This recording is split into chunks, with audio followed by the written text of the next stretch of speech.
Good morning. Bagong ligo ang atong kabungis-ngis karon. Bagong ligo ta diri ang dapita.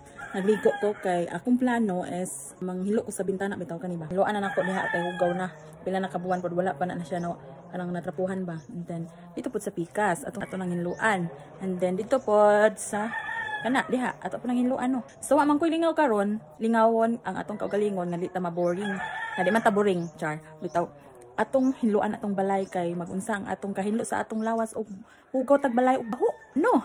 So atong sugdan nang una ako sa ning ilitalantaw no akong purchase abot naman si mana pud talit ko abot. And then atong tawagan ni is wiper ni sa atong glass. And then atong sulayan and then daw ni na siya ang pagbuto kay hitnit ni siya daw ni na siya atong ni so gito sa nako diha ato sa nang kuhaon ng mga cortina kana din ha nagkayamukat siya diha. So now mauna ni ron sugdan na nato og kuha ang atong cortina para mahinloan na ng bintana diha. Abti ka kayo ay karon pa nalugaran og panghinlo sa daghan kayong adlaw nga grabe ka busy bitaw bisag atong ngari bitaw larga dito larga diri. So nahigayon na nagajud panghinlo ng atong glass din na ano. So ako nga na experience sa pagpanghinlo ni ani nindot gyud ay gana kaayo maggamit kag wiper labi na nga naapoy pawala sa tubig. Diba? Ato ning isa diri. So ako ana pong gikuha ang cortina diri sa ikaduha nga bintana kay aron mahinloan na nato diha og apil. So bisag anang inaana na si Za na enjoy pud taw na ako na dinha og huminlo. Bahalag kapoy pero exercise na lang pud sa atong lawas kay Ginoo ko patuyangan nato nga wala tay trabaho ani dali ta ani machoki simba ko lang uy.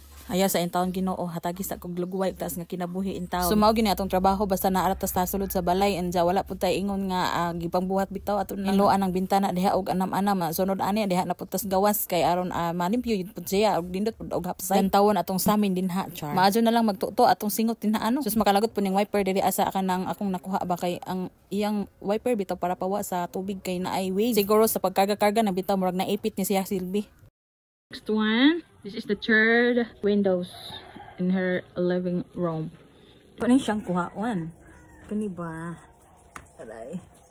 Para unja nice po ni siya nga wiper pero ang nakaapan lang is kanang inig mag-travel ba makaipit-ipit. Malain na inig abot pero sige na lang i-consider lang nato na si Za nga okay ra taon na si Za kay mao na magidso na intawon baratohon naman pud intawon ni si Za tag 100 ra kapin. Sa ato na ibalik og butang. So dali argue day. Ang butang ko nato ni. Then this one and then Ari. Oh. That's it. Alright then. Okay. Kaning isa ka natanggal ang ijang hook. Okay. Naglisod ko. Oh mamay. Ouch. Ouch. Na-fix ra gyud ang atong cortina di ba? So ako pong sugdan din hiya sa gawas og limpyo ba diso-diso ra gamay kay naay mga grills. Pero sige na lang agwantahon nato na din sa atong kwarto.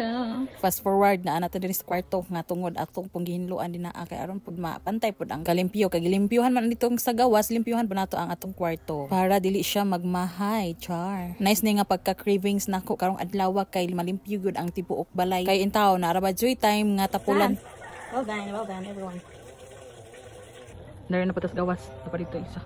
Ay kon maghari ra ba jud ang katapulan Ginoo ko tibuok adlaw magsigirag higda magsigirag cellphone maor lagi dadyo. Ang naa sa hunahon na nga maglihok maglimpyo ka karon lihokon dritso kay Ginoo ko ang tapol musugmat na pod aw na bahala jud nang trabahoon din ha bitaw kumpasan nato na diha kay lahi-lahi ra ba jud cravings nato kada adlaw sumaro to siya.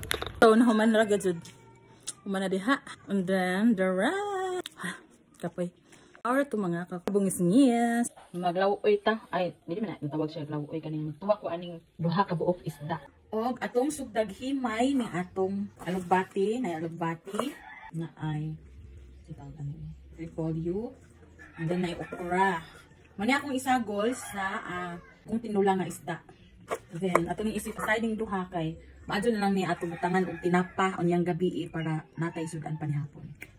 And then, we are going to himay. Himayon na to ang alugbati sama sa paghimay sa atong bana. Okay, sugdan na to, no? Uy, nara na to na dyan. Okay. So, this is it. Our viand for this noon. The tinulang isda with the alugbati. And then, this alugbati we bought yesterday afternoon. Yeah, this is not fresh na. Kaya, kung magtanong mangod mi, wala may diri usahay sa balay. Isa na may mga atiman. So wala. It's kung natay mga tinanom, may useless lang po. Kaya may mag-atiman. So mamalit na lang ta. No. So Basta po ni okra. Kaning tagsarat ang uli dari sa tua. Sinima naman. Ay, 1 week. Every month. And then, ano na atong kampot. Mamalit ka lang taog. Gulayon. Sagol sa atong tinola. Like what I said earlier, wala meat to know. Yeah, that's right. And then, is it okay? So, nahuman na siya. And then, ay kamatis, na ay bunday.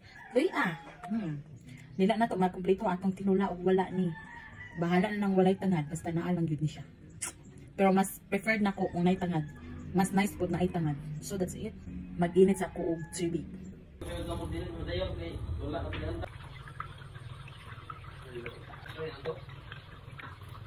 So, pwede naman i-odto kay naluto naman. So, bye-bye. Bye!